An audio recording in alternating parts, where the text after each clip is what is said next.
العظيم يا الله يا الله يا الله يا الله يا الله يا الله يا الله يا الله يا الله يا الله يا الله يا الله.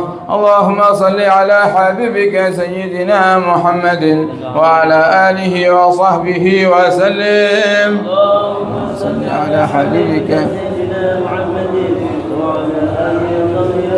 اللهم صل على حبيبك سيدنا محمد وعلى آله وصحبه وسلم.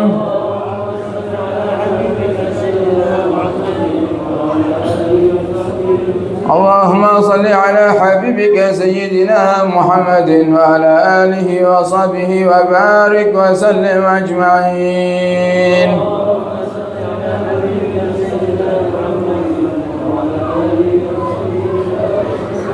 الفاتحة آية الكرسي وصلاة وهذا الموعدتين نحريث لمن استمعناها هنا بسببهم ويتلون عن يجلهم إلى روح بباكي حسن الدين وإلى روح بباكي عبد الحدي وإلى روح بوسبنا بنت بحسر بأوصولهم وفروهم وإلى روح أنا مهرد إلان سكت أجي بن محمد بن الرزاق وأوصولهم وفروهم وإلى روح بو مروية وجميع آبائنا وآبائكم وأمهاتنا وأمهاتكم وأجدادنا وأجدادكم وجداتنا وجدتكم ومشايخنا ومشايخكم يا حضرنا خاصة أجركم الله. الفاتحة. أعوذ بالله من الشيطان الرجيم. بسم الله الرحمن الرحيم.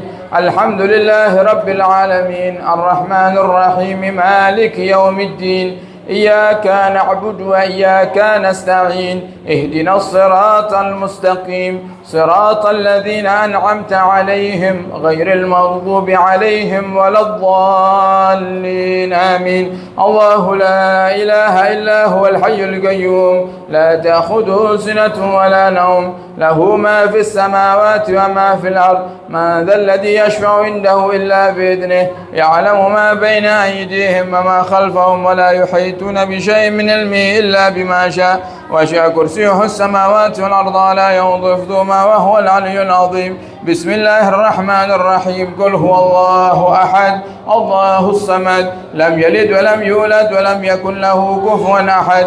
بسم الله الرحمن الرحيم. قل هو الله أحد الله الصمد لم يلد ولم يولد ولم يكن له كفوا أحد. بسم الله الرحمن الرحيم. قل هو الله أحد الله الصمد لم يلد ولم يولد ولم يكن له كفوا أحد. بسم الله الرحمن الرحيم. قل أعوذ برب الفلق من شر ما خلق ومن شر غاسق إذا وقب ومن شر النفاثات في العقد ومن شر حاسد إذا حسد. بسم الله الرحمن الرحيم. قل أعوذ برب الناس ملك الناس إله الناس من شر الوسواس الخناس الذي يوسوس في صدور الناس من الجنة والناس. بسم الله الرحمن الرحيم. الحمد لله رب العالمين. اللهم صل وسلم على سيدنا محمد وعلى آله وصحبه أجمعين.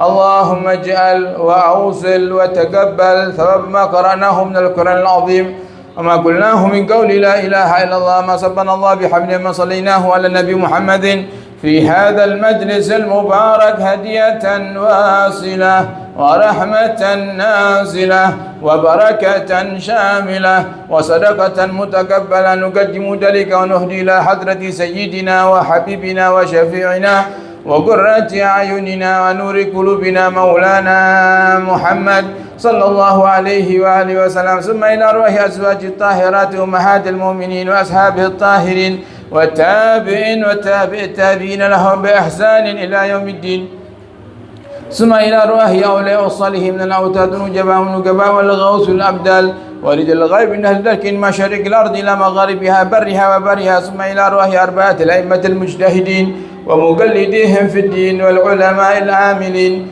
والقراء والمفسرين وسادة الصوفياء والأولياء الكون أجمعين ثم إلى أرواح مشايخنا وجميع أولياء هذه البلدة سيدنا أحمد رحمة الله سننا بالجميع أولياء تسعة وثم إلى روح سيدنا الإمام ثم إلى روح سيدنا الإمام الحبيب محمد بن إدريس محمد بن أحمد المحضر وسيدنا الإمام أبو بكر بن محمد السقاف وأصولهم وفروعهم وسيد علي المرتضى ثم إلى روح جمد الكبرى وسيد سليمان وثم إلى روح شيخنا خليل البنكلاني وشيخنا سم أشعري وشيخنا عبد الوهاب حسب الله ثم إلى روح شيخنا بسر زمزم وثم إلى روح شيخنا عبد الحامد باسروان وأصولهم وفروعهم المنتسبين إليهم أجمعين وثم إلى روم رب أرواحنا وأجسادنا أبويا الحسن أحمد بهر الحبيب قاسم بن أحمد بهر الحبيب مصطفى بن أحمد بهر وسيد محمد بن علي المالكي وسيد أباس بن علي المالكي والحبيب حسن بن عبد الله شاتري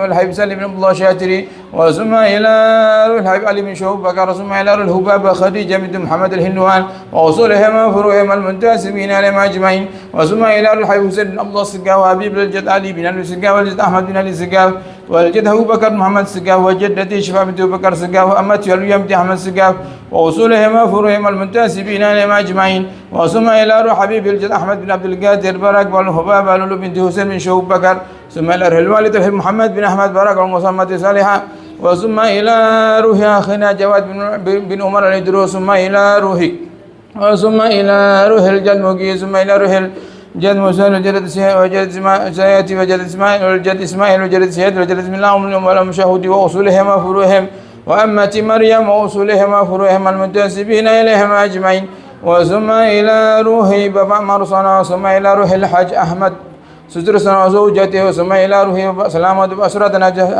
سمزي أجا حمد سراد جوري أبا إسماعيل وبابا دارين وبابا حج سيف الحادي وأصولهم وفروعهم المنتسبين إليهم أجمعين وثم إلى من اجتمعنا هنا بسببهم وتلونا لأجلهم إلى روح بأيي حسن الدين وإلى روح بأيي عبد الحاج وإلى روح بوسبنا بنت محزور وأصولهم وفروعهم وإلى روح بو مروية وثم إلى روح أنا مهردي لنسكتياجي وأصولهم وفروعهم المنتسبين إليهم أجمعين ثم إلى روح آبائنا وآبائكم أمهاتنا وأمهاتكم يا حضرنا خاصة وجميع أموات المؤمنين المؤمنات عامة أينما كانوا وحل تراهم في مشارق الأرض إلى مغاربها برها وبرها اللهم اجعله فداء لهم من النار وفكاكا لهم من النار وإتقا لهم من النار ونجاة لهم من النار اللهم اغفر لهم وارحمهم وآفهم وأعف عنهم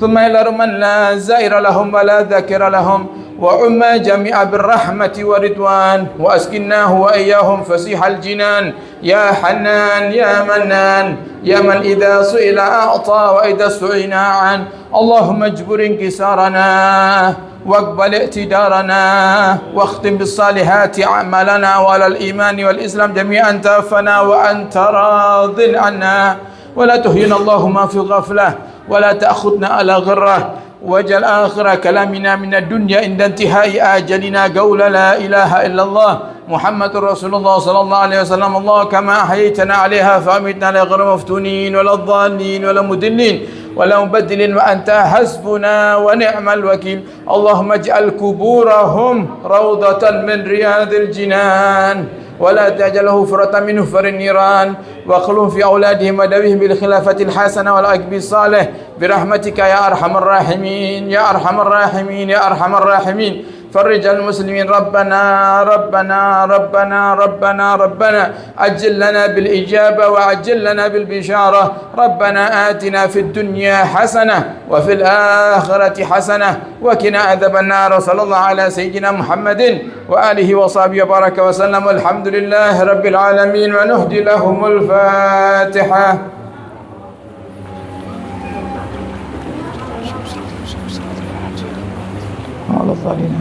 Dan kita bacakan Fatihah untuk air barokah maulid yang disediakan oleh panitia. Semoga dengan berkah suratul Fatihah dan berkahnya maulid yang kita baca di malam hari ini, Allah Subhanahu wa taala menjadikan air ini wasilah kesembuhan bagi kaula panjenengan sedaya, sembuh zahir dan batin dari segala penyakit zahiran dan batinan, dan Allah kabulkan segala hajat dunia, dan Allah berikan kebahagiaan bahagia dunia dan akhirat ala hadhihi niyah.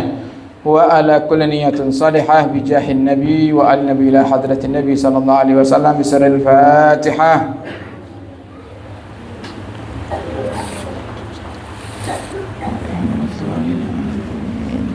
Dan jangan lupa Bapak Ibu, untuk besok Ahad pagi seperti biasa di Aula Pondok Al-Bahjah bersama kami jam 6 sampai jam 8. Kemudian malam harinya waktunya rutinan kubra.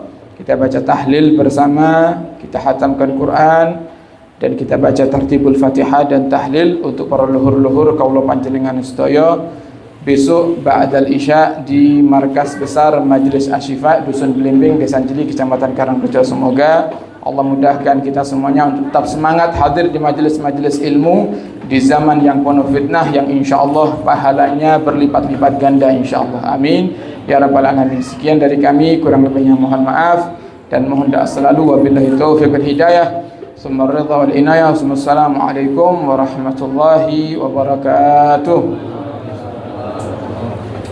Ingkang ngersani air barokah saged sabar santai.